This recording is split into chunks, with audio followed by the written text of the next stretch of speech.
man was Hernando de Soto. First Florida man was Hernando de Soto.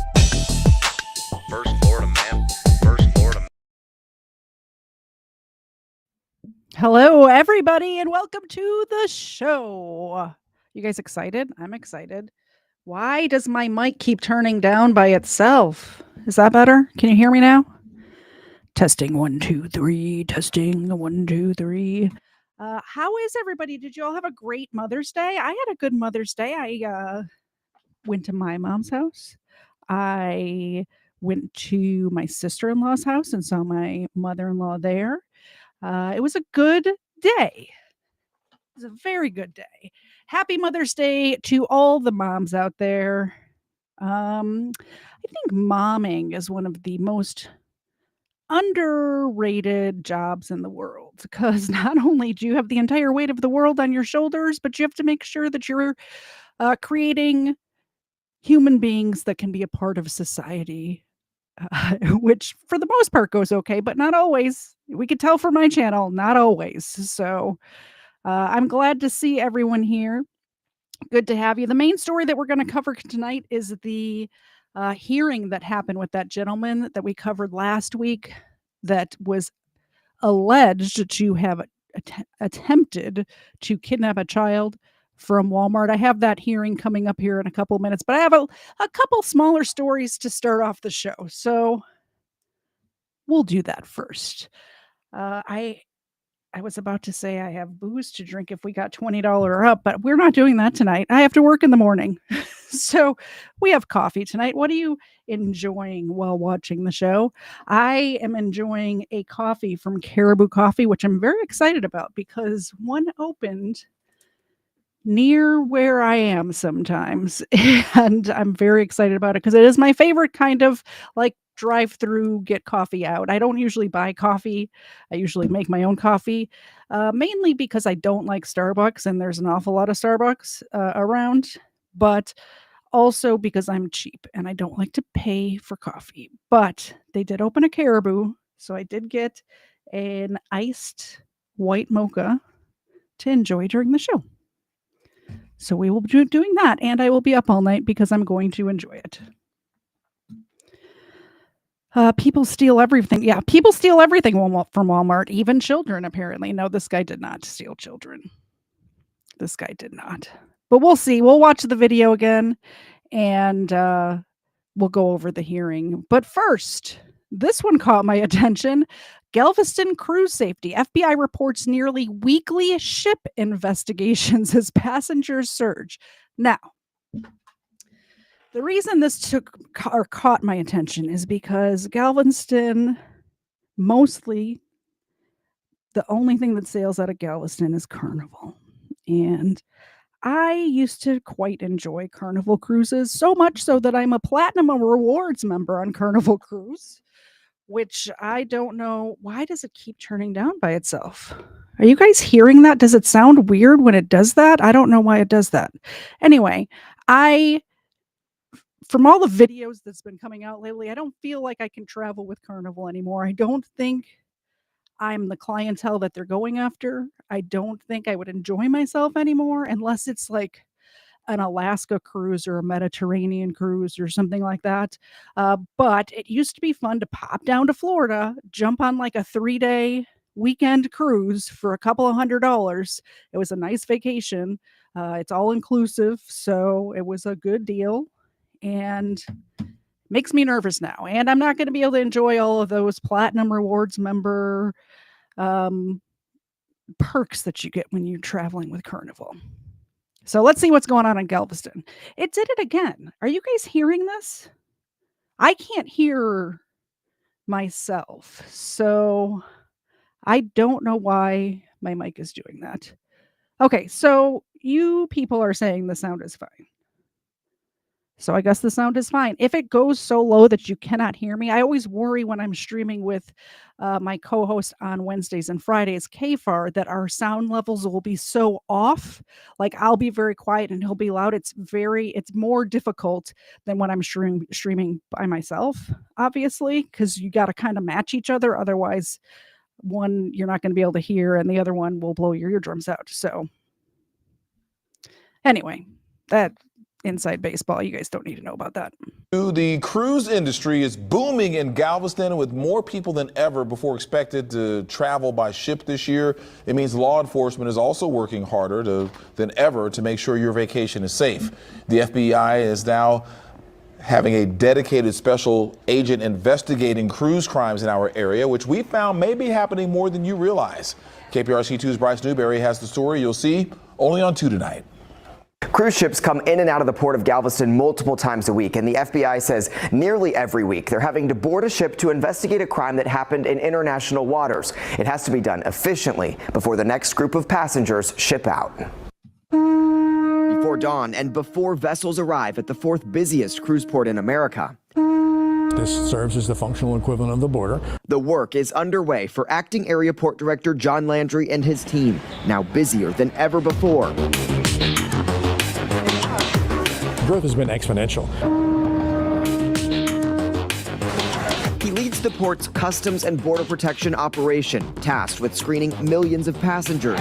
Green light, you're good to go. Many with facial recognition technology to speed up the entry process. Since the pandemic, cruise travel out of Galveston has dramatically increased. Data from the port shows the last 2 years have been the busiest on record, with this year expected to be even busier as a 4th terminal opens. As they're floating cities. Might seem like there's no rules. If something happens that's illegal, you're going to meet the FBI at your port when you get back. Senior Supervisory Resident Agent Don Gay leads the FBI's Texas City office, now with a dedicated special agent focused on cruise crimes. Most often we see an overindulgence of alcohol on the ships. He estimates that's a factor 80% of the time, leading to federal criminal investigations most often for sexual assault and assaults that cause serious injury.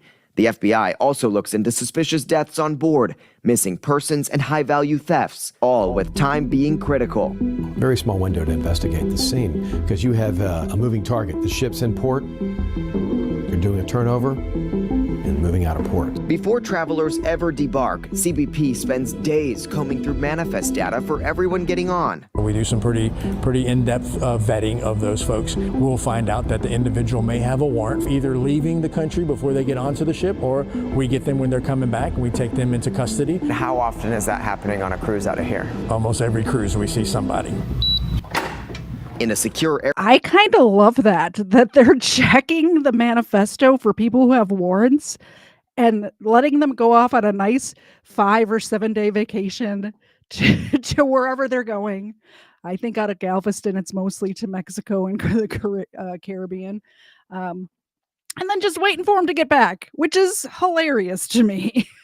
So, hey, welcome back. Could you put on these shiny bracelets for me? We're going to the jail now.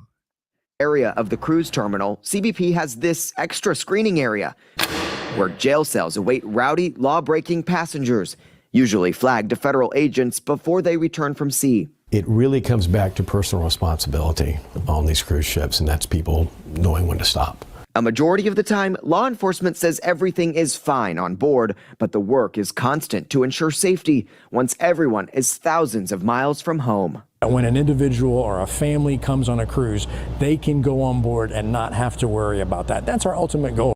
Once at sea, the FBI's advice is to only take excursions vetted by the cruise line as another way to ensure safety. If you have plans to take a cruise, the FBI says be cautious of credit card skimmers on board and always check your bank accounts after traveling for any suspicious activity. Bryce Newberry, KPRC 2 News. So that's fun, right? So in case you're wondering what's happening these days on Carnival cruises, and I haven't been on a cruise since pre-pandemic, but we used to go a couple of times a year on cruises. Obviously, we've sailed with other lines. We've been on Disney, I don't know, three times. I've been on Norwegian a few times. I've been on Royal Caribbean once, and we decided that it was very much parallel to Carnival as far as the onboard experience. This was back in probably 2014, and but Royal Caribbean was a little bit more expensive. Maybe we should have got those points on the more expensive cruise line, because we had ended up going with Carnival, and we can see what's happening on Carnival ships. This was the scene for 3 days on a 10-day Carnival Legend cruise in the South Pacific. Friday, the ship turned into a floating fight club, forcing some of the 2,100 passengers to lock themselves in their cabins. Horrifying, like people screaming, running around. Quick question. I'm going to do a poll in the chat. That's what we're going to do.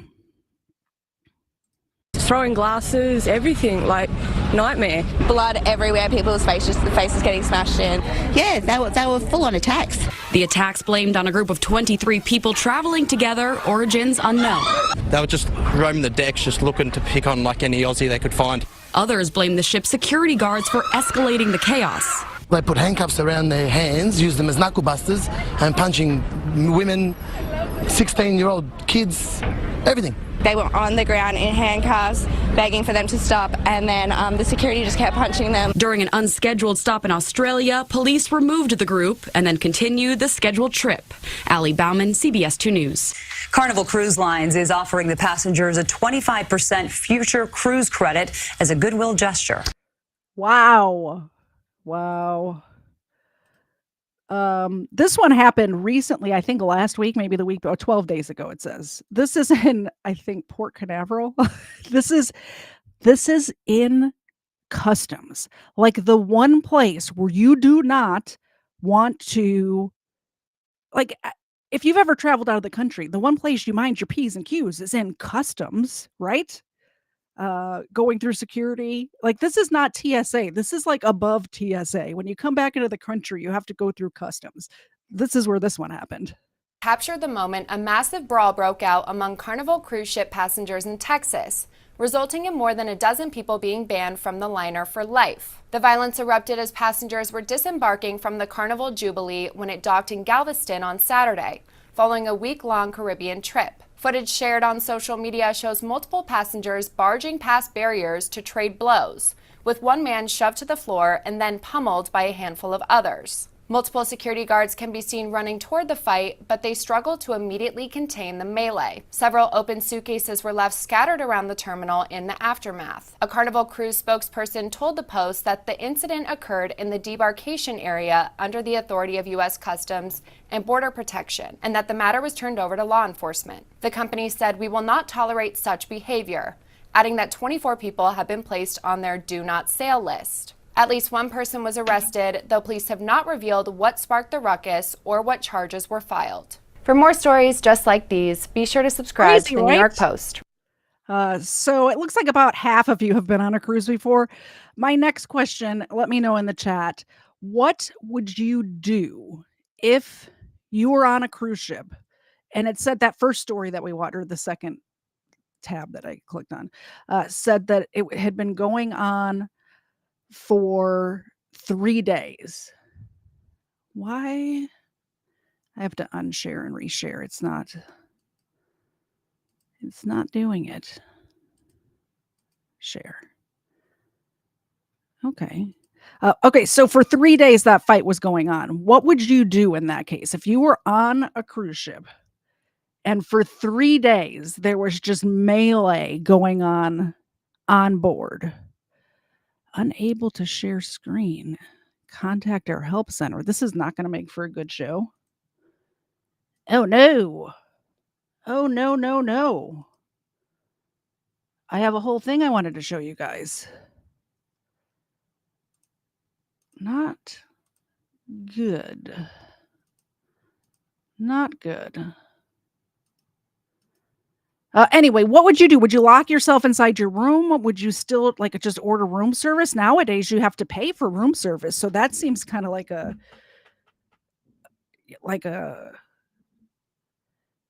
I don't know the word I'm looking for. I know the word I'm looking for, but for some reason, it's like I was going to say it sounds like a jip, but I know you're not supposed to say that anymore. So I was trying to think of another word. It seems like a ripoff. That's what I was trying to say. What is going on with my computer right now? Page unresponsive, exit. My whole computer is not responding. Am I? Can you guys see me? Let's check that. Okay, so you guys can see me. Why is the rest of my computer not responding? Interesting. Let me see if I can get this fixed.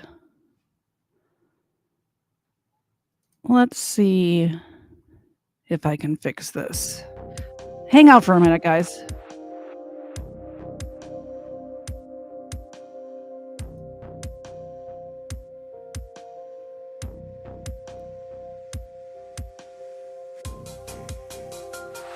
My whole computer is unresponsive.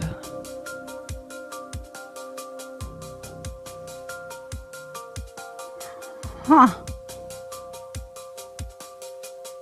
What the heck?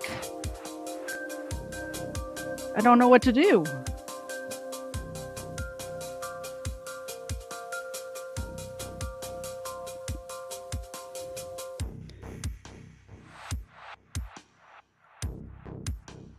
I don't know what to do. It won't even let me close tabs now. Oh, man. Yeah, I think I would just stay in my room and... I think I would stay in my room, order room service, even though it costs money, and then I would complain to the cruise line after the fact. It's kind of like arguing a speeding ticket on the side of the road. That's not the place to argue it, right? You want to argue that in court, just like I would want to argue getting my money back after the fact.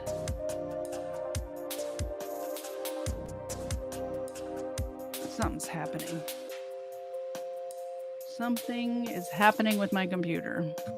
This might be a very short show. It might be a 17.5-minute show. Let's give the dog some treats so my computer sees if it wants to catch up with itself.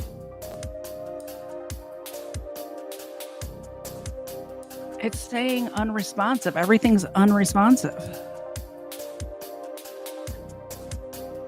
Thank you very much, Dee Dee and Buddy, for the $5 super chat.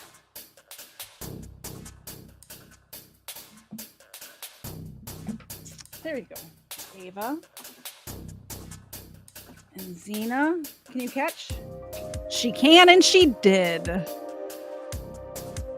All right. I'm shutting everything down and re-pulling tabs. I think that's just what I have to do.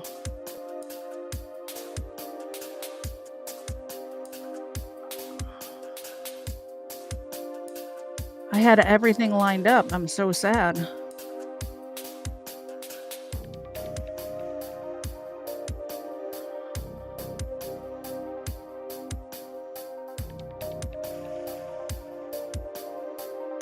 All right, this is the important one. Let's see if we can get this one to load.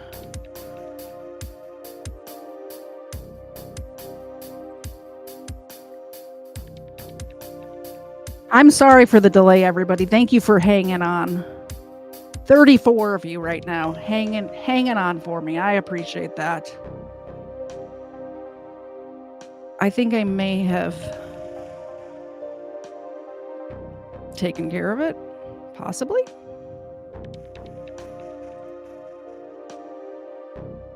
Okay. Okay, so last week we talked about this. I'm going to replay this so you guys remember what we're talking about. Last week we talked about this man who was arrested for attempted kidnapping, right? Attempted. He sat in jail for 34 days, I believe. And then the surveillance video, which, by the way, they could have had the entire time. They could have had this the whole time. And I guess the cops just never, just never looked at the tapes. Oh, I never read that super chat. I'm sorry. It says, you've trained us. Here's what I do. Step 1, take out my phone. Step 2, place in landscape mode. Step 3, press record. Thank you, DD and Buddy. And then step 4, send it directly to me via Dropbox or Google Drive so I can play it on the show. Exactly. We've trained you. Kate Barr and I trained you. Very good. So this Mr. Patel gets accused of stealing this awful woman's child. And the surveillance video comes out and there's no such thing happens. I mean, it looks like what he says happened is the kid started to slip and he touched the kid. So he admits to touching the kid, which is why I think he ended up in jail. We're going to watch the court case here in a minute. But if you watch this video, it's crazy that this man spent so much time in jail.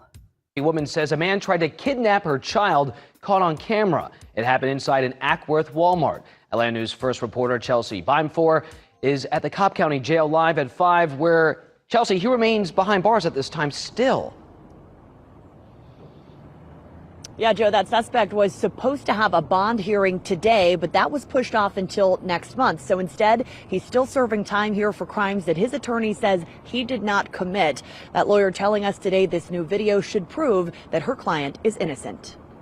New video shows the moments Mahendra Mick Patel entered a Cobb County Walmart on March 18th. His attorney, Ashley Merchant, says he was there to purchase rapid relief Tylenol for his elderly mother. After several minutes of searching, he can't find it, so he approaches a woman on a handicapped cart with 2 young children and asks for help. In a previous interview, that woman, Caroline Miller, told Atlanta News First that's when Patel tried to snatch her son. You can see him lean in, so you can definitely see there's an interaction between them, but it's very brief and it's not at all as it's been described as this tug of war, grabbing or anything like that. While the video is somewhat blurry, Merchant says Patel was trying to help and make sure that one of the kids didn't fall off the cart as Miller was motioning towards the medication aisle. Seconds later, Patel walks away and Miller backs her cart into a display. One of her kids falls to the ground and another man steps in to help. She sort of runs over that child's foot.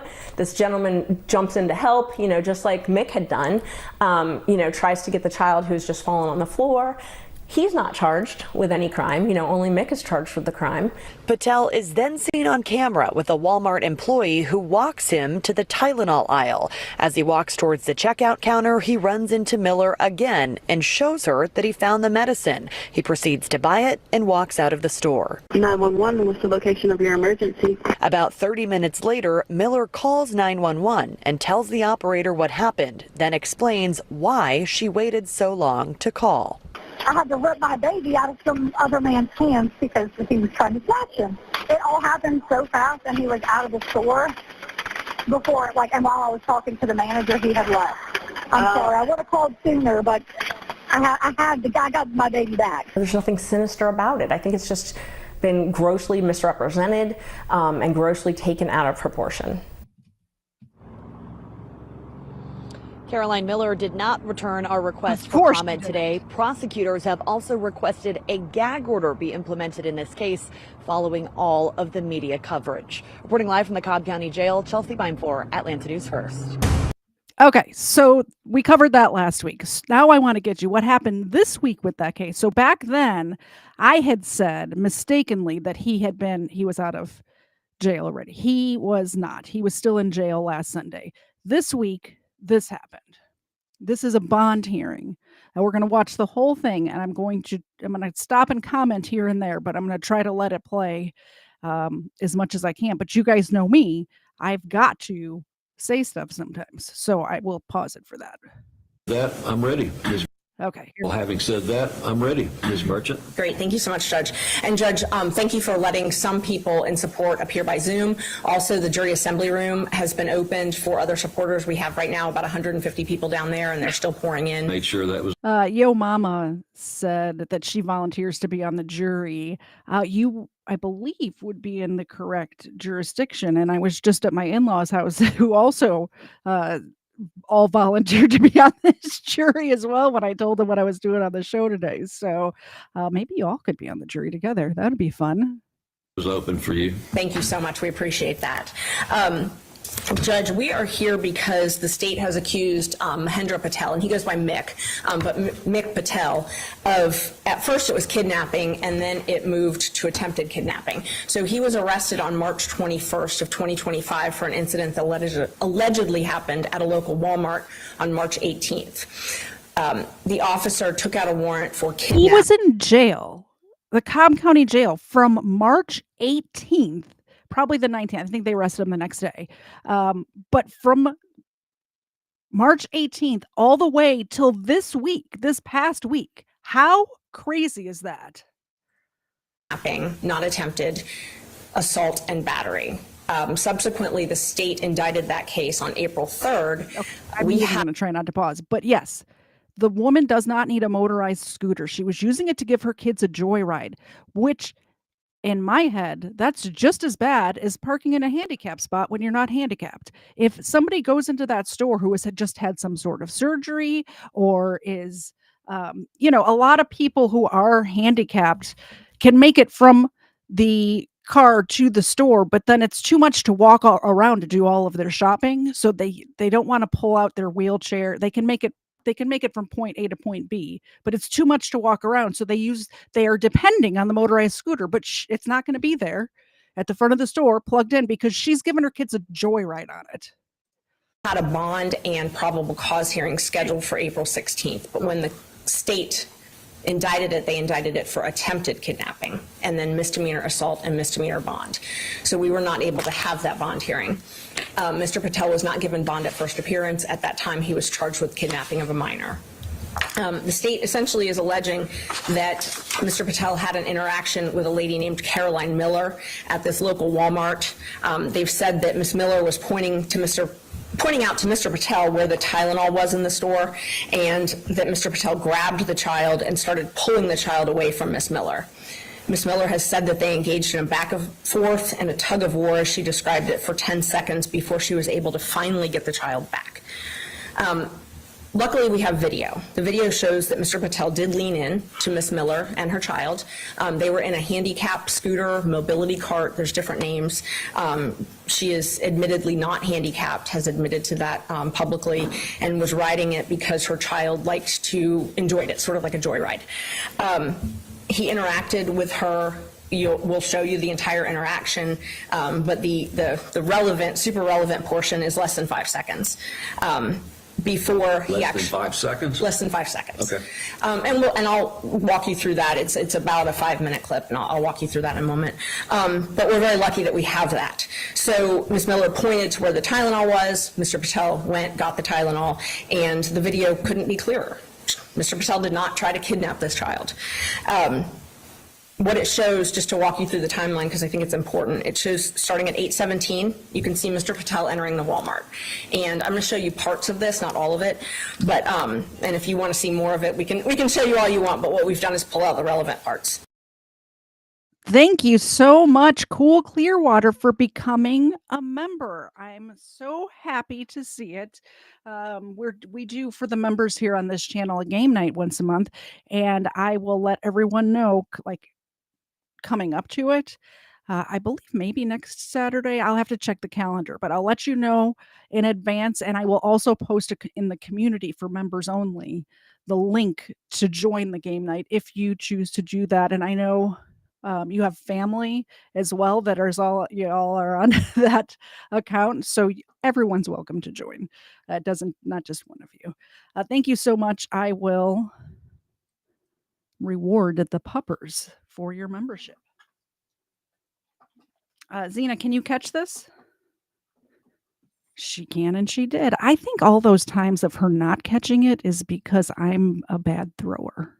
Pretty sure.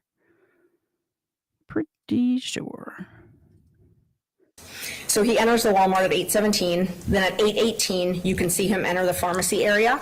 And then you can see at 8:19, he's looking for the Tylenol. So, and at the same time, he had his cell phone, and he was actually texting his daughter, who's here, because he cares for his 86-year-old mother, who has osteoarthritis and requires a special kind of Tylenol. So it was this rapid-release gel Tylenol. He was trying to find it, and the daughter who was helping him, the daughter who also has cared for the mother, actually sent him a picture. So we've actually asked for the cell phone to be returned because we wanted that evidence, but the state, when we asked for it to be returned, they took out a search warrant for it, so it's still in their custody. But we've seen those, and so we know that he was texting about this Tylenol. The first interaction that he has with Miss Miller is at 8:21, and that's the first time you see them. She's in this scooter. He's got his hands in his pockets. This is what I'll call the first interaction. Then you see her sort of puttering along in the mobility cart, and you see her sort of clip the corner. There's an end cap display case. Sort of clip the corner of that end cap display case, stop, and at 8:21 and 45 seconds is when you see Mr. Patel lean in. And what we've talked to the witnesses and how it's sort of been described by a lay witness was like a father, like the child's reaching for Mr. Patel like a dad, you know, like if you walk up to a baby and they reach for you. And Mr. Patel leans in and reaches for the child like a father would, is how it was described. Mr. Patel offered to hold the baby while she got up to show him where the Tylenol was, to point, because she's trying to point at that time. And he believes fully that she's handicapped, and she's got 2 young children. One is actually at her feet. So it's this mobility cart with the basket that you're supposed to put groceries in, and then one child's actually at her feet, and the one's sitting on her lap. Thinks that she needs help. He's been described by many people as a very friendly older gentleman.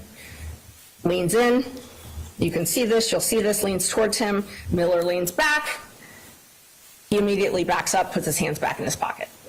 I wish that this lawyer, you know, she's saying what's on his cell phone, and the police have custody of his cell phone, so we can't see that. But I wish she would have presented as evidence the cell phone, like the picture of the Tylenol and the conversation with the mother from the mother's phone. Like, they do have access to the mother's phone. So I'm curious if she's doing this to prove, to kind of make a point, like give him his phone back, or download it and then give it back to him, because why do you still have it? Like I've seen other cases where people get their phones back in a day. Like, look at Sarah Boone. Sarah Boone went to the police station that day of that famous police interview the very next day, because they confiscated her phone, downloaded it, and said your phone is ready to be picked up. So why are they not downloading his phone,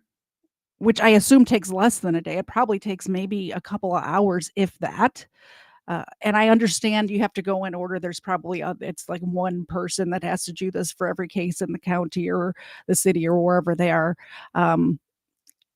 So it might, you know, unless it's a murder trial or some like, you know, rape, murder, something like that, maybe it gets kicked below. But it's a month and a half later. So why doesn't he have his phone back?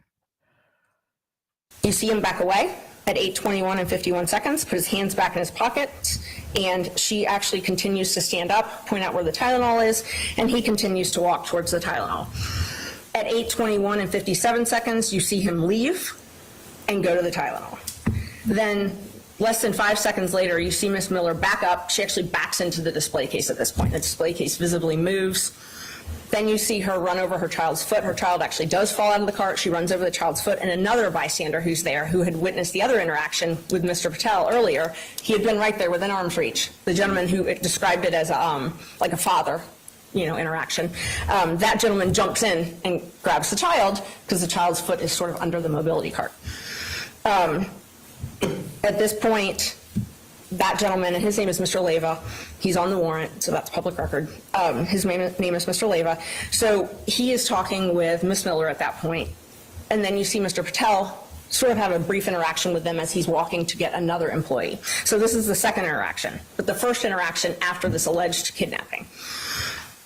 Mr. Patel then goes and finds a Walmart employee, and this is at 8:23 and 09.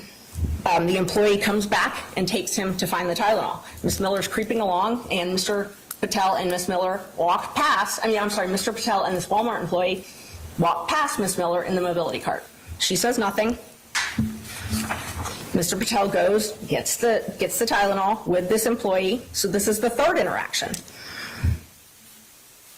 He finds the Tylenol, he leaves the pharmacy area, and at 8:25 and 19 seconds, the fourth interaction with Miss Miller, he walks past her and he shows her the Tylenol. Like, hey, look, I got what I was looking for. You know, like everybody had been helping him. Nobody could find this Tylenol. He shows it to her and she gives him a thumbs up. Then you see at 8:27, Miss Miller is talking with that same Walmart employee. At the same time, you see Mr. Patel waiting in line to pay for the Tylenol. He pays with his debit card. He gets it in a bag, he walks towards the exit, and then you see him for about 30 seconds talking with a Walmart employee, you know, the people that check your receipts at the end, joking, talking with that employee, taps him on the shoulder. You can see he is friendly with everybody. Talking with all the employees, you know, things like that. He's a very friendly gentleman, you can see that. The entire interaction that Mr. Patel was in Walmart was 11 minutes. He interacted with Ms. Miller 3 times after she claims that he snatched her baby. There were lots of employees around, lots of people around for all of these interactions. Nobody stopped, nobody says anything. There was a gentleman with an arm's reach. Nothing. Nobody screams. Ms. Miller waited 5 full minutes to actually tell a Walmart employee. The employee had to try to convince her to call the police. We've interviewed this employee, said it was very surprising, didn't know why she didn't want to call the police. She just wanted to report it to Walmart. She waited a full 30 minutes to actually call the police. She was outside with her father and called and said, you know, hey, I'm sorry it took me so long to call you, but I got my baby back. I just want to point out my previous poll that I started a new one, but it was she full of poop? 100% of people who voted said yes, she's full of poop. Mr. Patel didn't flee. Mr. Patel was in for a while after this alleged interaction. He was in Walmart for almost 10 minutes after this alleged interaction, still looking for the Tylenol. He talked to at least 3 employees after this alleged interaction. So during this time that the police have said that he fled, he remained in Walmart for a full 8 minutes. He talked to 3 different employees, and he passed Ms. Miller 3 times. He used his debit card, and then he waited at the door and talked to an employee for over 30 seconds. I'm going to show you if you want to pull up. So what we've done is we have a couple different videos. One of them, because nobody wants to watch 20 different surveillance videos, one of them shows Mr. Patel coming in, and if you want to go ahead and start playing that. And then I can show you the exact interaction. Judge, if I could be heard, this isn't a trial, it's a bond hearing, and so I would encourage the court to consider the legal bond considerations. I'm not sure that this is pertinent to that. If they want to submit this for the court's review, if they believe that they can articulate why it's pertinent to the issue. Why, sir, DA of Cobb County, Georgia, are you objecting to the video of the alleged crime that you're saying that he committed? Why are you objecting to the video being played? Why? Why would you object to that? If you know he committed a crime, wouldn't you want the video of that being played? Whether it's a bond hearing or any other hearing or the actual trial or whatever. Would you not want that being played? I know I would. If I had video of the guy actually committing the crime, I would want that played in court. He's objecting to it. He's trying to get this. He wants the judge to say, yeah, I would rather have less information than more information to make my decision. It's insane. Which is the narrow issue we have today. I can understand that, and we can have that discussion, but if we're just playing videos to try the case in a bond hearing, the state would object to that. It's not relevant. You have a relevancy objection. Judge, I can't imagine anything that's more relevant than a video of the alleged incident. Amen, if you were trying to determine bond and you had a video of what the accused is accused of doing, that could potentially be the most relevant information you would ever have in a bond hearing, whether or not someone actually did what they're accused of. And the other thing is the state has alleged that he had flight, that he fled. That's been alleged from the beginning by the police. There's no, part of the bond factors, significant risk of fleeing or failure to appear in court. No. Is he a danger or a threat to anybody? You need to watch the video. He's not. He's clearly not. Is he at risk of committing any future felonies? No. I mean, I think it's highly relevant, and I would imagine the court would want to see this. Well, I'll overrule the objection. As I read the pleadings, I looked at it as possible evidence that he would come to court, that he is not a flight risk. Of course, I haven't seen the video, right? So I don't know what it's going to show me, but I'll let you do that. And just so everybody knows, I have my own monitor down here. I'm not staring at the floor. So wonderful. I'll let you do that. Thank you so much. All right, and this is the compilation. So the reason that we did this part is to kind of show the timeline. You can go ahead and play it. The timeline for the court when Mr. Patel enters the store at 8:16. Yeah, pay close attention to the times. There's timestamps on all of these. He spends a long time after he allegedly tried to kidnap a child in the store just BSing with people, chit-chatting, just being his normal friendly self. He seems like he's a part of the community, and he he's adapted to to the place that he lives, which is Ackworth, Georgia, where everyone is very friendly and chit-chatty and, "Hey, how's your mama?" and them type of atmosphere. And then you can see him walking, and he's on his phone, texting his daughter, which can be corroborated by the phone when we get it.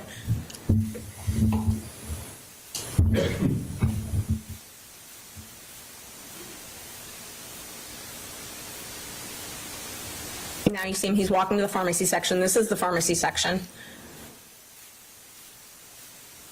And now this is when he actually interacts for the first time with Miss Miller. So that's Miss Miller in the cart, in the scooter. The first time that they've met, and they're obviously talking about the Tylenol.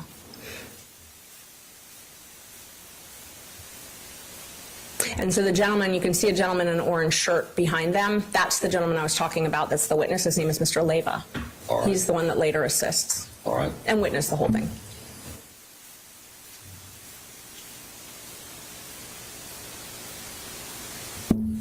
So this is the other view, so you can see how close Mr. Leyva is. And behind this display cart is that's when you can see the beginning of Miss Miller's cart. So the incident, the alleged incident, is happening now. Here's the other view of it, flipping back so you can see both views. That's the alleged incident right there.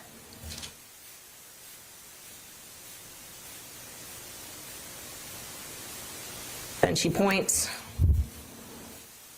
He moves on, goes to get the Tylenol. She backs up into the display cart. She's laughing, joking with this gentleman. This is literally a split second after this alleged kidnapping. You see her child kind of get off the cart. She runs over the child's foot. The guy jumps in to help. She was having trouble with the cart. I mean, everybody says that.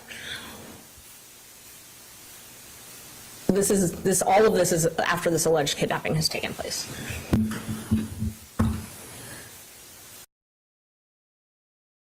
Her other kids falling off the cart too. This woman who doesn't need a mobility scooter at all is putting her kids in danger because two of them now. Oh, my camera's. I'm gesturing wildly with my hands, and you guys can't even see me. Two of her children, in the matter of minutes, have slipped from her lap from joyriding in this cart. For whatever reason, this gentleman's not being sued. And the same thing happens. You see her child kind of get off the cart. On the floor. She runs. The kid is on the floor right now. Over the child's foot. The guy jumps in to help. She was having trouble with the cart. I mean, everybody says that. All of this is after this alleged kidnapping has taken place.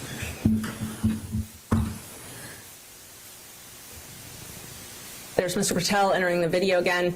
You see him walking past. He talks with this guy that's witnessed this alleged kidnapping. Miss Miller's right there, doesn't say a word. She's puttering along in her cart. He's chatting with this gentleman, asking about the Tylenol.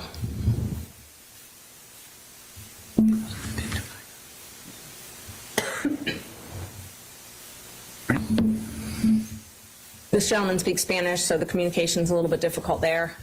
Mr. Patel goes to try and find a Walmart employee. He walks past Miss Miller again. There's that other interaction I mentioned, the third interaction, walks past her to find a Walmart employee.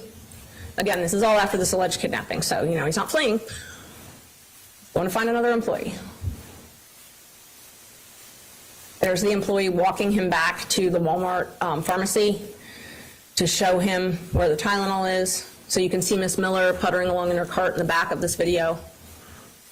This employee shows Mr. Patel where the Tylenol is.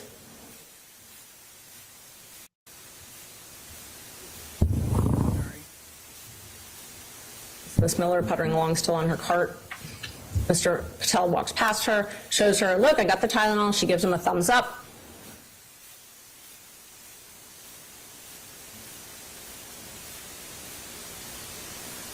He keeps going.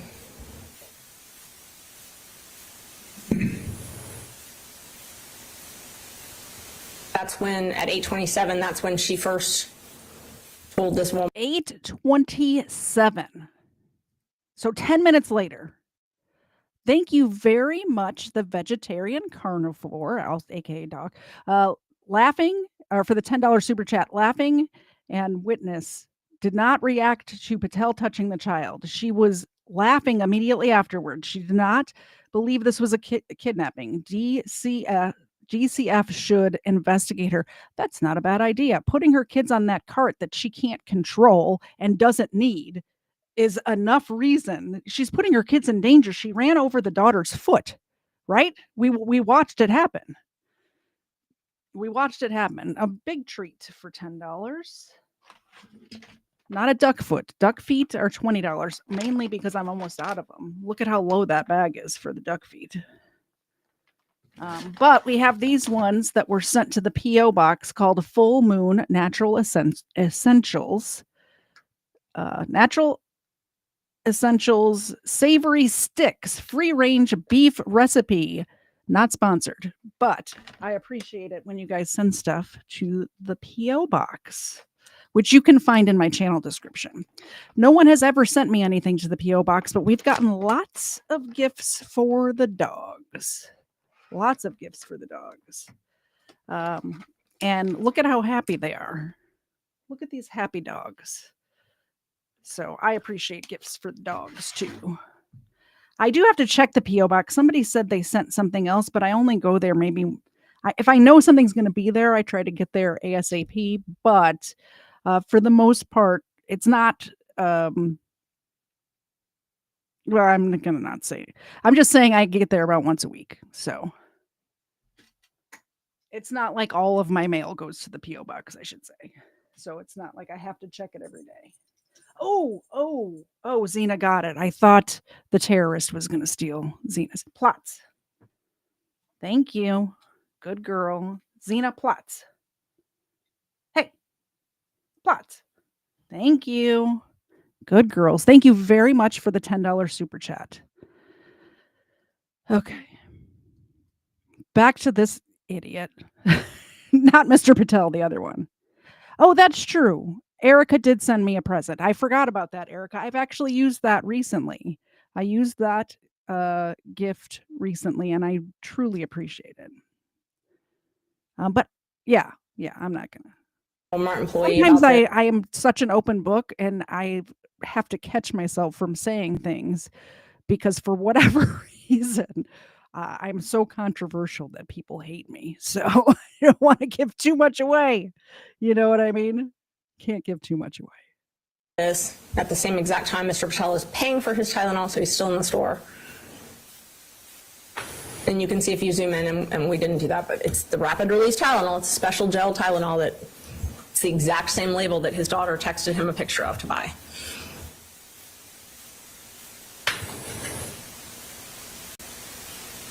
And Mr. Patel has no medical background. It's not surprising that he's asking his family for help. His wife's a doctor. His daughter's in medical school. So, I mean, it's not surprising he's asking for assistance with this.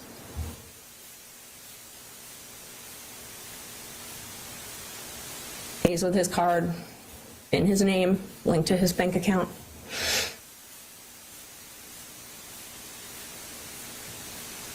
I'm talking with this employee on the way out. This part, complete opposite of fleeing. This is the part that gets me right here. He doesn't have to stop and talk to this person for as long as he does. First of all, unless you're leaving with a bunch of stuff that's not in bags in a cart, they don't even check your receipt. This Walmart is not a Walmart. It's in a nice area. Let's put it that way. It's not one where they check everyone's receipt. Even if the employee flagged him down to check his receipt, it takes 2 seconds. But he stands there for several seconds to talk to this man. This is not fleeing. And the DA is saying he's a flight risk. He's a flight risk? Really? This is a flight risk. It's crazy.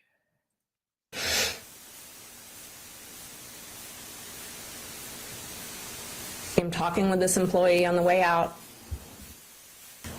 Complete opposite of fleeing. Doesn't even look like he checks his receipt. He's just stopping to chit chat. I mean, he's like the typical elderly gentleman who talks to everybody at the store.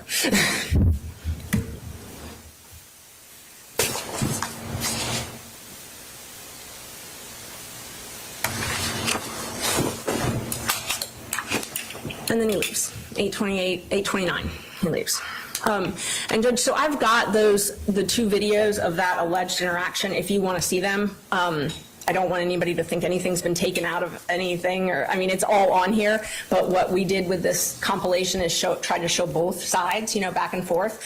I don't want to take up the court's time needlessly, but we have those. We're ready to show them. Happy to show them if you'd like to see them. I don't know what the court, would you like to see the other, just those interactions? I don't know that I need to. Okay. If you think it's important, I will. No, I don't think it's important. All right, Judge. So moving on. So the other things that the evidence in this case, there's two alleged witnesses, the Walmart employee and Mr. Leyva. Mr. Leyva is mentioned on the warrant. Both of them, we've interviewed them. Both of them had said if they had seen a kidnapping, an assault, an attempt, anything like that, they would have stepped in, that they were there, didn't see it. They all confirmed the Walmart was busy. There were lots of people around. The Walmart employee said that Mr. Patel was a friendly older gentleman, you know, was very friendly with her, kind of gave her like a hug almost, like she was so happy when she finally helped him find the Tylenol.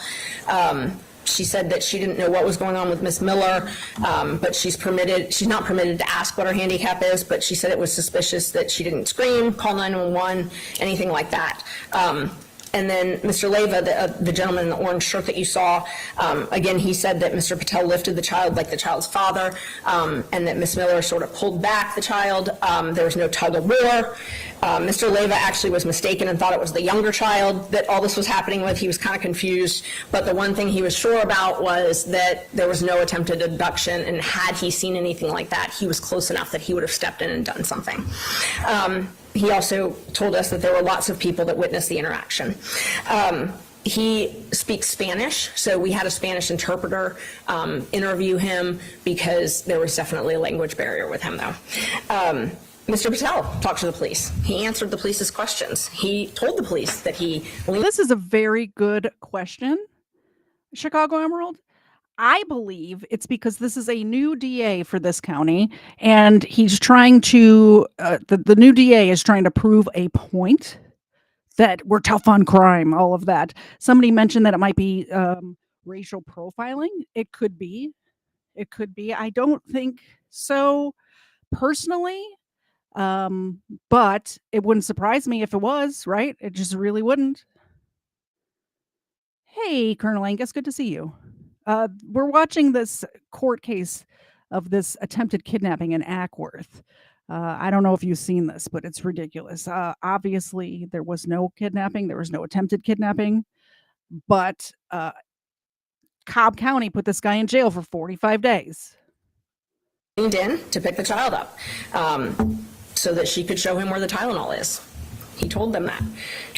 Where was this? At the police station when he was arrested. So he was arrested on March 21st. So before, they didn't talk to Mr. Patel. The police got the warrant for kidnapping. They arrested Mr. Patel on March 21st. They took him to the police department and interviewed him. When they interviewed him, and the state has not provided us a copy of this, but this is based on pleadings and Mr. Patel, what transpired there.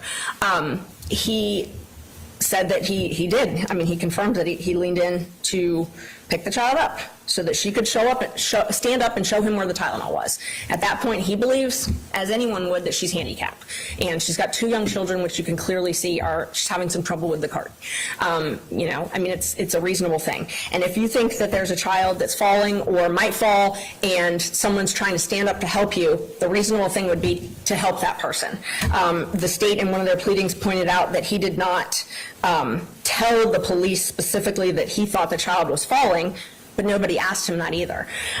He also said that they didn't ask him if he told Miller immediately that he was trying to help her. But what he explained was that Miller didn't want his help. As soon as he realized that, he stopped, put his hands back in his pocket, and moved on. So we're talking a few seconds here, and he's trying to help.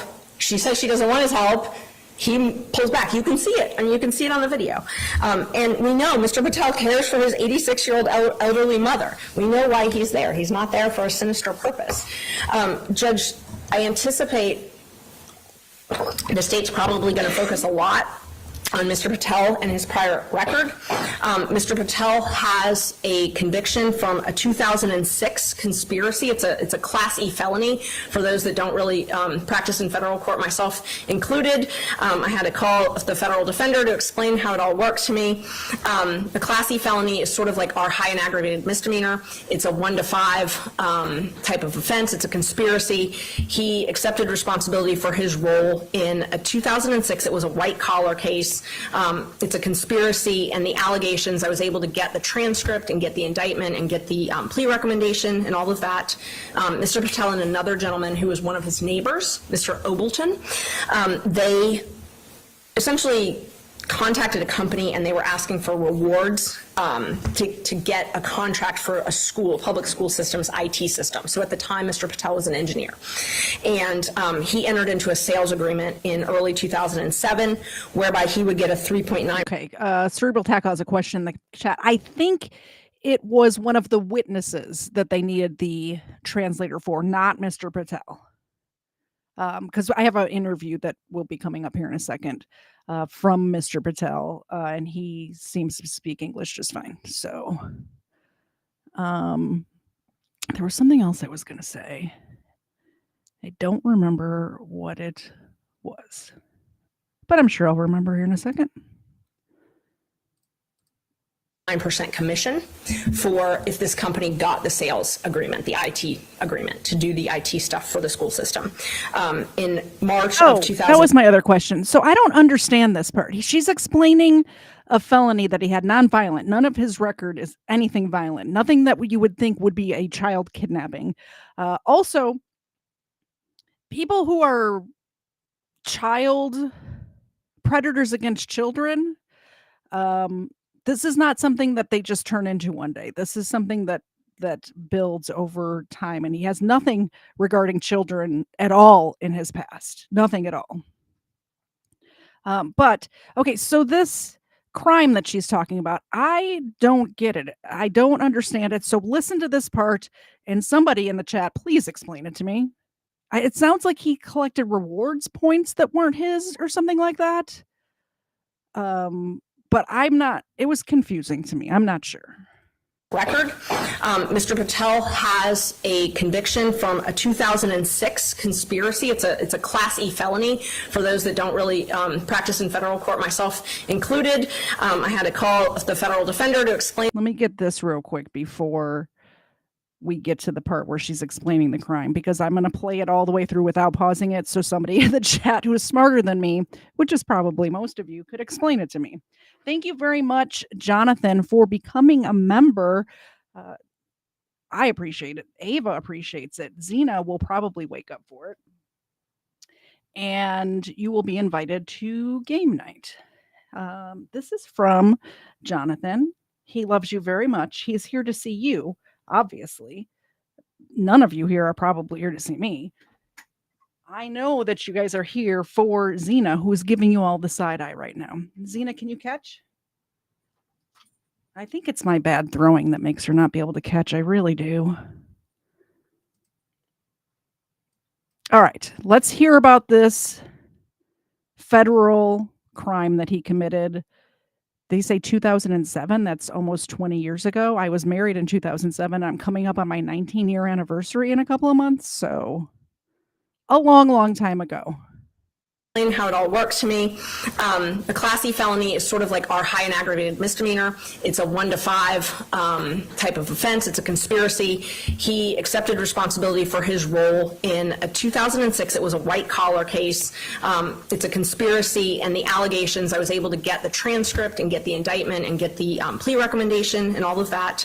Mr. Patel and another gentleman who was one of his neighbors, Mr. Obleton, they essentially contacted a company and they were asking for rewards to get a contract for a school, public school system's IT system. So at the time, Mr. Patel was an engineer. And he entered into a sales agreement in early 2007, whereby he would get a 3.9% commission for if this company got the sales agreement, the IT agreement, to do the IT stuff for the school system. In March of 2008, he did receive a sales commission for this. And so those are the three overt acts for his role in the conspiracy. I wanted to make sure I knew that so that I could explain, the depth of it, because I assumed it would be a big deal to the state. Everything else was contributed to Mr. Obleton, but Mr. Patel helped the government convict Mr. Obleton. In exchange for that, he was granted leniency. He pled to the Class E felony. It's considered the least serious of all federal crimes. He paid all of the money back, not just the money that he gained. He actually paid Mr. Obleton's money back also, and the case was terminated early. So we would actually submit that that shows that he is in compliance with court orders and helps with bond, because not only did he pay what he owed, but he paid what Mr. Obleton owed the government back. He reimbursed them in due course. Let me explain what I think happened. But I'm very confused, so this might be completely off base. It sounds to me like the school system that he was contracted to work for, IT, like the IT department, purchased or entered some sort of agreement for some computer program that's probably you get rewards, or it's like a monthly fee or something like that. Most businesses have something like that. I know in property management, it's either MRI or Yardi is usually the program, and it's like a monthly charge to use for your, I'm sure they have educational ones too. I'm sure there's some teachers in the chat that could probably tell me. And it sounds like there was some sort of cashback, or if you get this, you get, a bunch of Starbucks gift cards or whatever the reward was. And instead of those rewards going to the school system who's actually paying the bill for whatever this computer thing is, this computer program is, he collected that for himself, him and Mr. Oberton. Am I like, is that what it sounded like to you guys? Let me know. Also, Mr. Z is informing me that it's 18 and not 19 years. I'm glad he keeps track, because I have no concept of time or space. I also can never remember when our anniversary is, which is usually the opposite way. Like usually it's the husband that forgets. This is not the case for me. So I have to keep it on my phone calendar to remember when her anniversary is. And even then, I usually forget until like the day of or the day before. I guess I'm not normal. I guess I'm just not normal. But my wonderful husband, who loves me very much, always remembers, and I'm very blessed to have him. Course early, and his probation was early terminated. He has another case from 2020, a reckless driving conviction. In that case, he accepted responsibility for the reckless driving. He completed all of the conditions that the court asked him, and he actually did such a good job and did it so early that his probation was early terminated after just 6 months. He has a pending 2005 DUI less safe. It's a non-test case. It is, he was arrested, and I was able to pull the reports. He was arrested, and the probable cause was the odor of alcoholic beverages emanating from his breath and his bloodshot eyes. He was arrested, and he was released on bond. He is currently on that bond, and I'm not sure if the state will make a big deal out of that or not. Ms. Miller has a conviction for DUI. Mr. Patel does not. But again, he complied with that court order, early terminated, did a great job. I want to talk a little bit about one thing I just want to point out before moving on, because I think it'll save us some time. The state had mentioned to us that they wanted some type of a protective order for the discovery. We've not been able to get discovery in this case. The case was indicted April 3rd. We opted in on April 7th. We have asked repeatedly to get the state's file. Mr. Merchant tried yesterday. He was supposed to go and review the open file, was denied access to that. They said they're copying it, so we should be getting it, but one of the issues was they want to make sure that we don't disseminate any witness information. We have not disseminated witness information, and we will not be disseminating witness information, although that information is already out in the news. And it's not surprising. There's quite a bit that's that's out there, that's public. Ms. Miller did quite a few press conferences early on in the case, press interviews, and obviously we have done that in response, but her information's out there. There's a lot of public police reports involving her that has her address. And so we are certainly not providing that to anybody. We will agree not to provide it to anybody. We already have it and haven't provided it to anybody. But I know the state's concern was over witness information. We haven't released it. We wouldn't release it, but it's really not hard to find. There's over 20 police reports in the last 7 years involving Ms. Miller. It's not hard to find this information. I don't know how that's relevant to the bond motion that we have today, Judge, so I would object to that. It's relevant to the protective order. I'm sorry, I was deviating for a moment just on the protective order, but I can save that and argue that separately. All right. Okay. So as far as bond, the last thing I wanted to point out to the court is my client's ties to the community. You know, Judge, my client, he's got friends. He actually has friends here that he grew up with and went to high school with in India that have flown in for this bond hearing. They're here in this courtroom. We have over 100 people in court. We have over 150 downstairs. There's a lot more online. He's married. When he first came to this country, he went to school in Ohio. He got his master's in electrical engineering. His wife went to medical school in Ohio. They both graduated from Cleveland State, and they've been married for 31 years. They had their first daughter when they still lived in Ohio. They moved here. They've lived here in the Harrison High School District for 21 years. They own their home in West Cobb. They were zoned for Harrison, but both of his daughters went to the magnet school at Kennesaw Mountain. They both got full scholarships and graduated from Georgia Tech. They're both in graduate school currently. One is in medical school and one is in MBA school. He and his wife are now retired. They own property and they manage that property, quite a bit of property. He's the caregiver for his 86-year-old mother that lives with. Quite honestly, she was talking about how many people showed up to the court. If I had known that day that it was happening, like I found out about this hearing after the fact, but I may have been there supporting him as well. Obviously, so many people showed up that they had a second courtroom with a TV screen. I wouldn't have probably been in this actual courtroom, but I would have went there just to show my support because this case is so ridiculous to me. It's so out there that I could have very easily been there to support this guy. His wife is here. One of his daughters is here, the one who's in MBA school. The daughter that's in medical school was in the middle of finals and it's available on the Zoom. He is very active in his community, as I'm sure the court can recognize by the outpouring of people that are here to support him. He is active in the Kiwanis Club. He's a board member of the Lost Mountain Kiwanis Club. He is active at Read Across America and a program called Terrific Kid Program, where they actually go and read to children at North Cobb High School, children in need, children who have developmental disabilities, at Mount Perrin, and also at Due West Elementary. He's active at his temple in Cartersville, the Sharim Temple, and there's members of that community here in support as well. He has, at this point, before, as of 9 a.m. this morning, 46,000 signatures on a petition supporting his release. There's been letters written in support of his release from the South Asian Bar Association, the Cobb County Democrats, the Cobb County Republicans, the Hindu American Foundation, local medical providers, and I could go on and on. I honestly can't keep up with all the people that have reached out in support.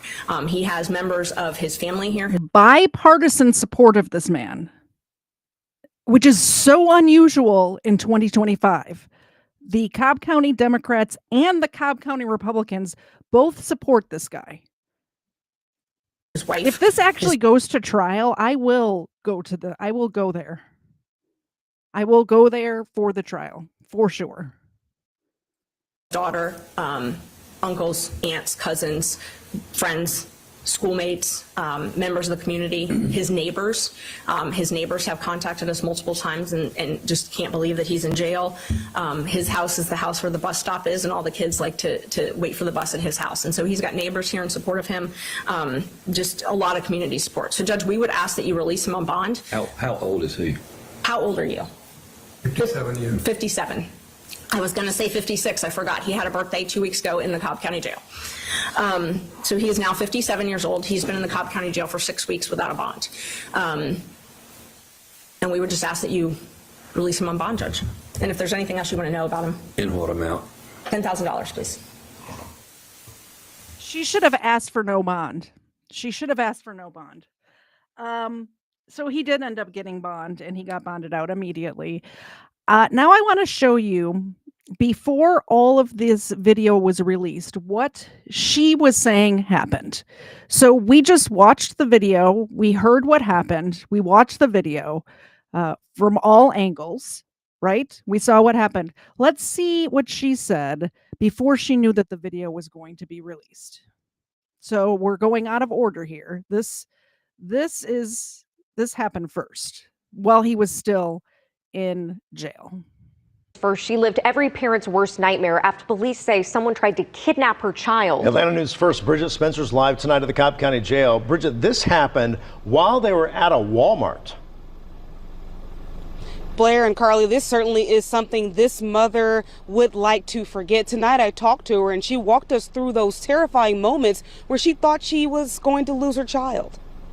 Did someone try to take you from mommy? Yeah. Caroline Miller's trip to Walmart last week with her two children, Nova and Jude, started off pretty normal. Nova, of course, wanted to ride the little motorized cart, so that's what we got on, and it actually ended up breaking down. She says a man then walked over to her in one of the aisles. So that's when the man came up to me and asked, "Do you know where the Tylenol is?" And I was like, "Oh, it's over there." And as soon as I did that, that's when he just picked him up out of my arms. Miller says she then played a terrifying game of tug of war for about 10 seconds, which felt like an eternity. And then he just stared at me and then goes, "Oh, I just wanted to get him out of your lap so you could get up and help me." Police say it was this man, 56-year-old Mahendra Patel. Ackworth police tracked him down and arrested him after he left the Walmart.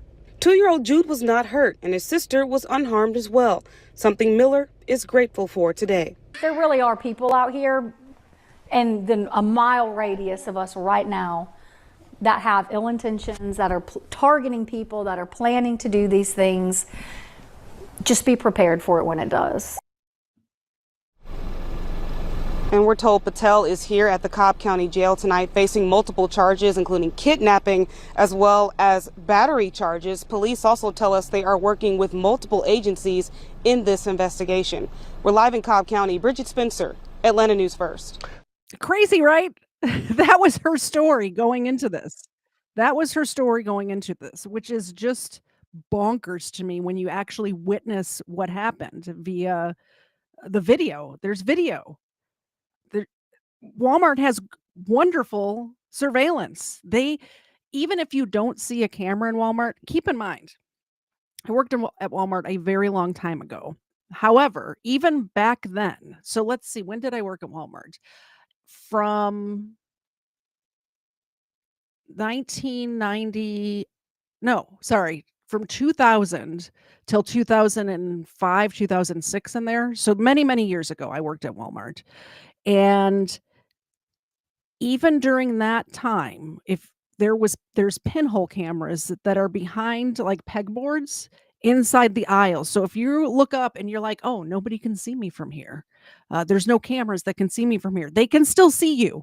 I guarantee every aisle, every inch of that store is covered in cameras. Back then, it looked like it was filmed on a potato. Now we watch the video, and you can tell they have four. Some of them were blurrier than others. You could tell which ones were the old cameras, which ones were the new cameras, right? But the new ones, it's 4K. They can see everything. Let's see. This is Mr. Patel coming out of court after posting his bond. By the way, if I ever get arrested for something I didn't do, heck, even if I get arrested for something I did do, although I'm an innocent angel who's never done anything wrong in her life, get this woman, hire this woman for me, hire her. I like her a lot, and she looks like a ray of sunshine in that yellow dress, doesn't she?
realize he thought the whole walk.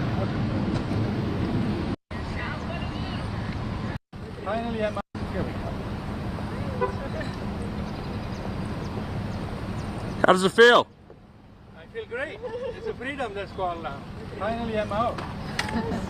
So happy to be out. So happy to be out. Hold on, guys. Hold on. I was there for 47 days, absolutely. I counted every hour and every minute of over there. How does it feel being able to walk outside, be with your family, with your daughters? It feels great. It feels great. It could not happen without all these guys right here in my circle. Didn't help me. What was it like all that time, those 6 weeks you were in there? Well, you know, I'm a perseverance guy, so you got to take it one day at a time. A lot of ups and downs in the days, but I knew we had a team outside helping me. So one day we'll see the light out, and then we see it today. Yeah, put it in perspective. I asked if he had clothes, and he said, well, I have winter clothes because I went into jail. It was That's still right. winter. Yeah, this I is mean, it. And I have a jacket actually too, black jacket, because that day it was in the 40s when I got picked up. Yeah. So like I don't even have clothes even. Yeah, it was a tough time over there, but. What was your reaction when you got arrested? I said that, you know, I cannot even dream about somebody alleging me for doing this kind of thing. Forget about me dreaming to do this. So it was a shocker. In fact, I didn't even realize why they were arresting me in the first place. And they took me in Ackworth, and that's when I realized that this is what it was all about. I thought they had a wrong guy or something. So we had no idea. But he wants to go home and, you know, eat a home-cooked meal and be with his family and get a shower. Yeah, what are you going to do first? Yeah, what are you going to do first? I got to take a shower. I'm a picky about food, but I told my daughter and wife, I said, I don't care. Better than what I got over there. I'll take it any day, any moment. So any food I will eat. Very quickly seeing all your supporters. Yeah. I wanted to thank actually Ashley Merchant. Here's my daughter. She is Elena. Is the champion. She is the one who worked day and night for me, and she's the one got Ashley on the team.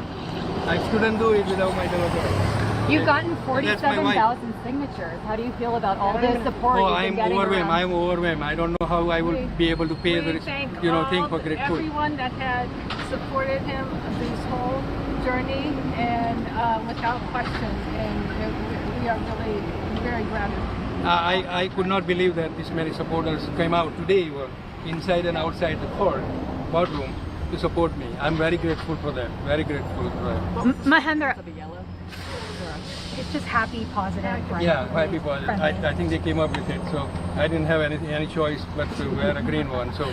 I know. I saw you do the namaste when you came out. Yes, I do. Do you feel like any of this has to do with race at all? I don't want to comment that. I mean, it's a very sensitive issue. I know. I don't know what goes through the mind of people when they do that. We don't play racism in our life. We take it whatever the card we get in. But I was reading a Bhagavad Gita actually inside, okay, which is a Hindu scripture. You know it.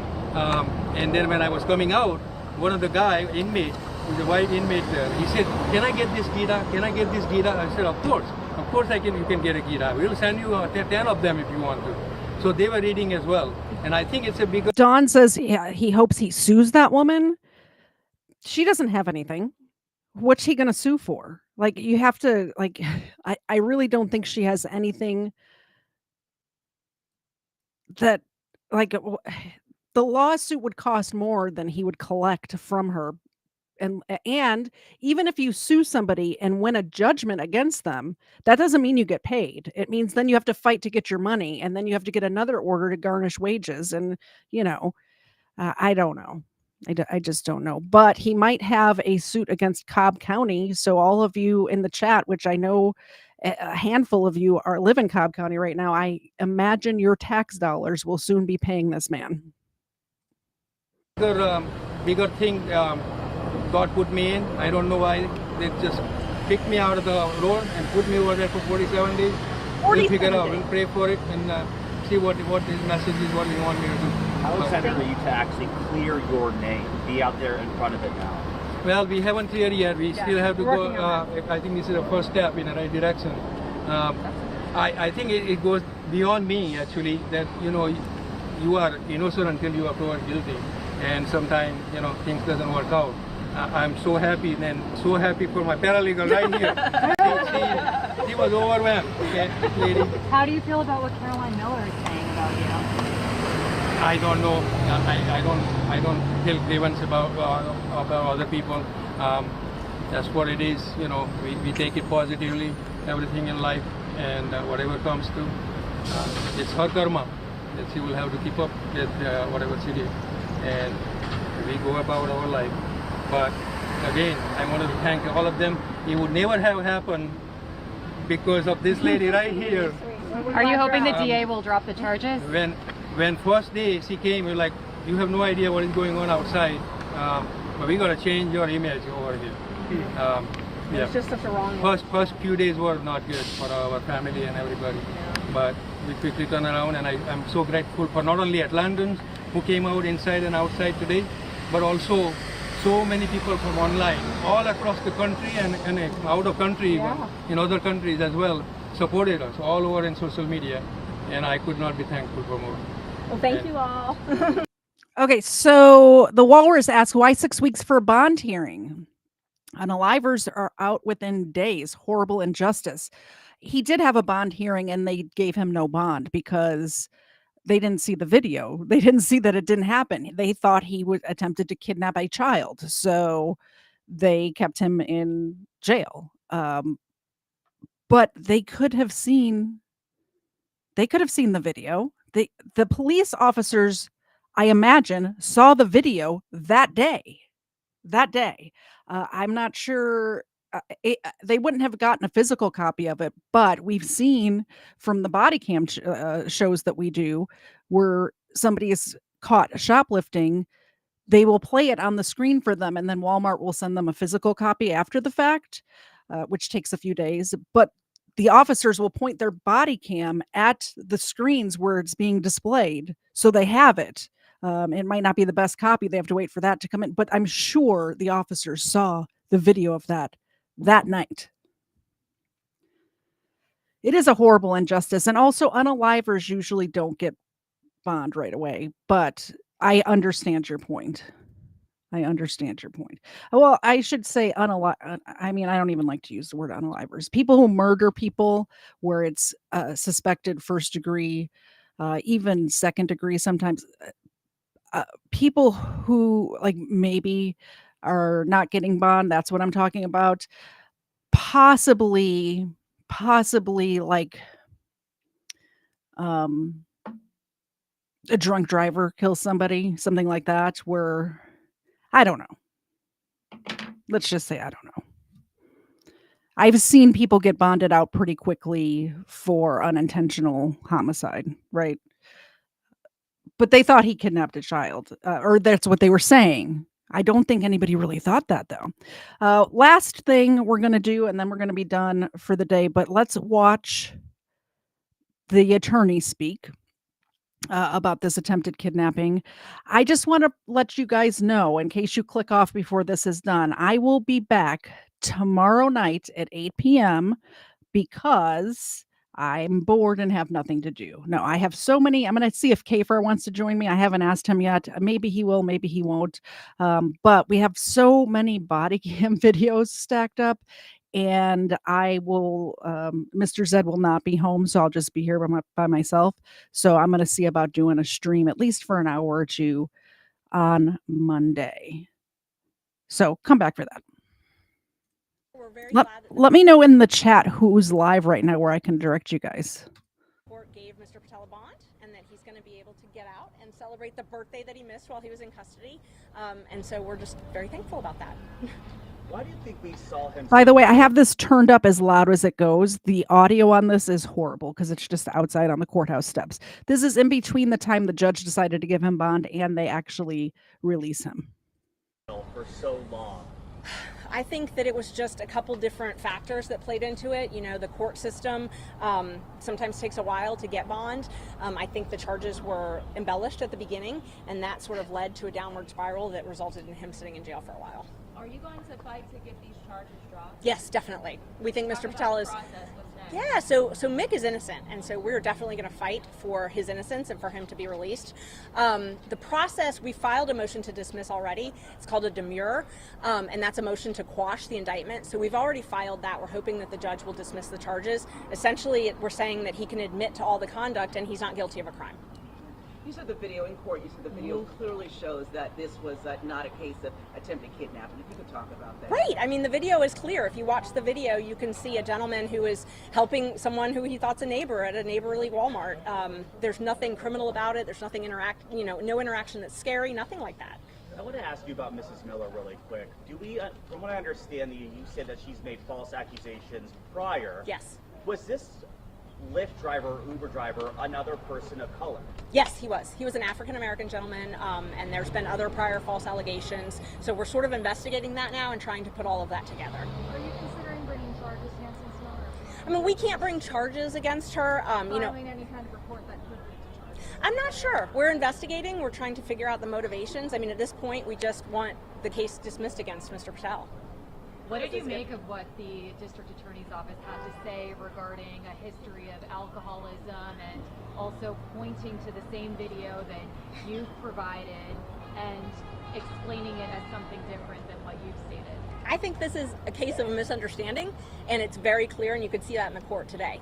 You're looking at a video that 99.9% of people view and say it's a misunderstanding, and then the minority view that you can take to the absolute extreme, they believe supports their decision, their side of it. But I think it's clear when you watch it and you look at all the context. If you look at everything, you can clearly see that this is not a crime.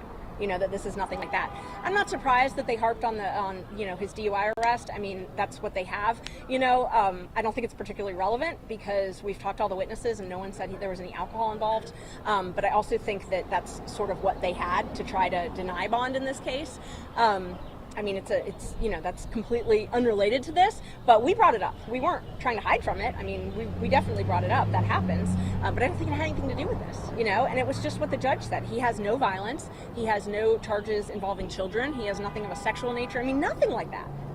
Ms. Burton, you saw the gallery laugh when the state was presenting the video of him allegedly yanking the child. Do you think that the judge or the court system is kind of thinking the same thing, that, hey, this is a reach? Yes, and I think that was one of those things that wasn't planned, but when you see something and someone asks you something that's just kind of unbelievable, you have an audible gasp. And, as lawyers, we've spent a lot of time trying to avoid having any reaction, but I think it was hard for the people in the courtroom, especially since we've been thinking there's this, what is it, what is supporting their decision to not give him a bond? What is it? That's it. It's sort of like that old Wendy's commercial, where's the beef? Like where, and I'm showing my age by saying that, but it's like, what? That's it? That's your case? Yeah. There's been speculation that your relationship with the district attorney's office has played a role in this case. Do you care to comment on that, or? I hope to God that's not the case, because, anytime you're taking someone's freedom away for 6 weeks, I mean, you're literally taking them away from their family, their friends. 6 weeks is a long time. Do you think that is the case? I hope not. I don't know, and I hope not. But, I hope that ultimately the right thing's done. How's Mr. Patel been holding up the past 6 weeks, been sitting there, no bond? At the very beginning, it was actually really difficult because all of the news that was presented was presenting him as this fleeing kidnapper. So that was really hard. And it's hard whenever you're just getting accustomed to being in jail. I can tell you once the evidence actually came to light, things have definitely shifted, but it's still been miserable. I mean, he celebrated his birthday in jail. He's the caregiver for his elderly mother. He's had to rely on family and friends to care for her. I mean, that's a very difficult thing to do. In a statement from the Cobb County DA given to actually NBC News Now, they said there's more to the story. That was it. I think there more to the story is that he had a DUI. And it sounds like the district attorney's office has been in touch with the victim's or the accused's mother, and she's concerned about her safety or the family's safety. What's your reaction to that? I mean, I'm concerned for Mr. Patel's safety. I've been concerned for his safety this entire time, and I think there was a lot of things drawn out about the case early on because she chose to go to the media. It also sounded like she was letting the district attorneys handle the case, which I thought was interesting, because it's up to them now. If they want to release him, do the right thing. And where is Mr. Patel now? Going back to jail? He's got, yeah, how the process works is you have to actually go back to jail to bond out. I know on TV they walk out of the courtroom. It doesn't happen that way. So he goes back to jail and then posts the bond and actually is going to be released from the jail. So that's today? He will be home today. I'm headed out there to get him. Yes. I think probably 2 hours. But Cobb is really good. Cobb is fast. Yeah, Cobb processes folks pretty quickly. I noticed the district attorney was in the room and Sheriff Craig Owens actually walked through. I did see that. haven't been in many bond hearings, but is that normal? Is the sheriff usually involved? No, the sheriff is never there, and neither is the district attorney. I'm guessing because of all the people. I mean, we had, almost 400 people. I think because we had almost 400 people, and we had so much community outpouring, almost 50,000 signatures on a petition. So I think they were here just because of the attention. Okay, so Colin is no longer live, but I think Kitchen Court Cams is live. So I'm just redirecting the redirect, and we'll send you over to her. And please tell her I said hi. Let me do that real quick, and then we'll end it. Hang out for a second. Hang out. Let me do the redirect. Okay, I think I've done it.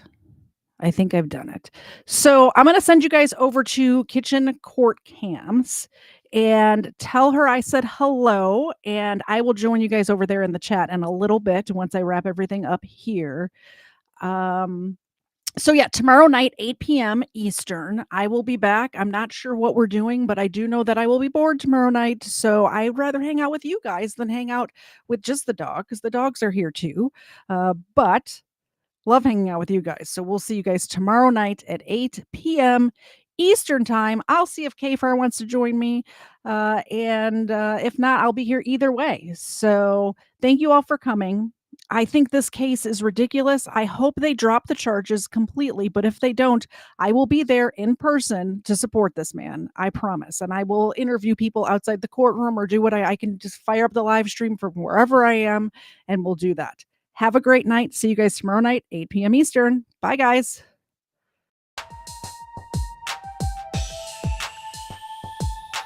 First Florida man was Hernando de Soto.